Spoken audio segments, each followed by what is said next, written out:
There's one post that came with my photograph, very good quality photograph. Prophet says that the women are 90% to blame for the rape. Means the women, when they are raped, 90% is their fault. And it continues and says all rubbish.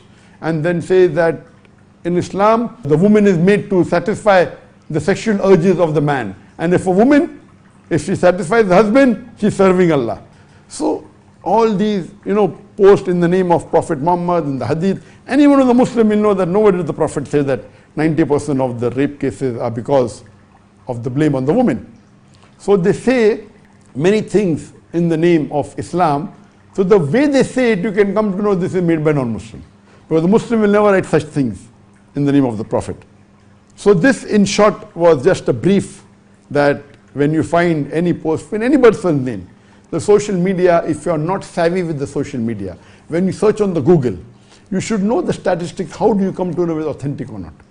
When you're doing research, how do you come to know? On the Wikipedia, everything on the Wikipedia is not true.